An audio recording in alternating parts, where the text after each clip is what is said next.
Hello મિત્રો, good morning. Online study GPSC અને યુપીએસસીમાં હું તમારું સ્વાગત કરું છું. જો મિત્રો તમે નવા હોય તો અમારી ચેનલને સબસ્ક્રાઈબ કરી લો, જેથી દરેક વિડીયોની નોટિફિકેશન તમને મળી રહે.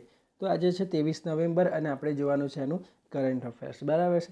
તો ચલો આપણે ચાલુ કરીએ આજનું કરંટ અફેર્સ. ફર્સ્ટ ક્વેશ્ચન છે, તાજેતરમાં કયા રાજ્યના સુર સરોવરને રામ સાઇટનો દરજ્જો આપવામાં આવ્યો છે? તો કયા રાજ્યને આવે છે? ઉત્તર પ્રદેશ. તાજેતરમાં કયા રાજ્યના સુર સરોવરને, કયા સરોવરને મિત્રો યાદ રાખજો, સુર સરોવરને કઈ સાઇટનો દરજ્જો આપવામાં આવ્યો છે? તો રામસર સાઇટનો દરજ્જો આપવામાં આવ્યો છે. ક્યાં આવેલું છે? તો ઉત્તર પ્રદેશમાં. ઉત્તર પ્રદેશમાં ક્યાં આગળ આવેલું છે? તો આગ્રામાં આવેલું છે, બરાબર. ઉત્તર પ્રદેશ આગ્રામાં આવેલું છે. આ સિવાય મિત્રો એક બીજું છે મહારાષ્ટ્રનું, બરાબર છે. એને પણ છે ને લોનાર લેક, શું નામ છે એનું? લોનાર લેક. એને પણ રામસર સાઇટનો દરજ્જો આપવામાં આવ્યો છે. હવે ભારતમાં રામ સાઇટની કુલ સંખ્યા કેટલી થશે? 41 થશે, બરાબર. જો મિત્રો ગુજરાતમાં પૂછે, ગુજરાતમાં કે રામસર સાઇટનો દરજ્જો કોને આપવામાં આવ્યો છે, તો કોને આપવામાં આવ્યો છે? નળ સરોવરને, બરાબર છે. એને આપવામાં આવ્યો છે, બરાબર. હમણાં નવેમ્બરમાં છે. અને કુલ સંખ્યા જોઈએ અત્યારે ભારતમાં કે રામ સાઇટની કેટલી સંખ્યા થાય, તો 41 થશે. કેટલી થશે? 41. સેકન્ડ ક્વેશ્ચન જોઈએ છે, તાજેતરમાં જાહેર થયેલા ગ્લોબલ બેબી રિસ્ક ઇન્ડેક્સમાં ભારત કેટલામાં સ્થાન પર રહ્યું છે? તો 77. હવે તમને થશે કે ગ્લોબલ બેબી રિસ્ક ઇન્ડેક્સ એટલે શું? તો મિત્રો આ શું છે ખબર તમને?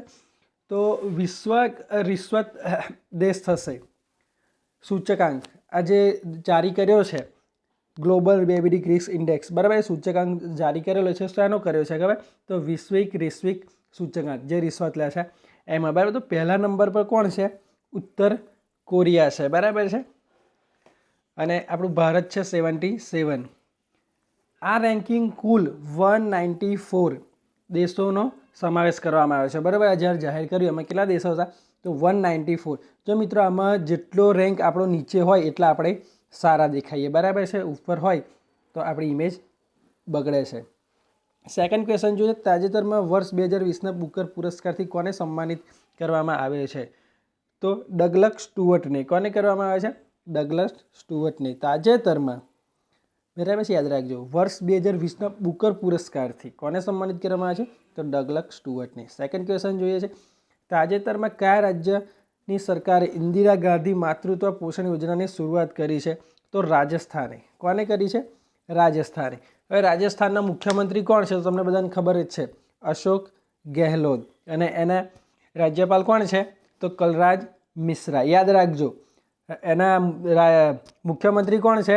તો અશોક ગેહલોત અને રાજ્યપાલ કલરાજ મિશ્રા.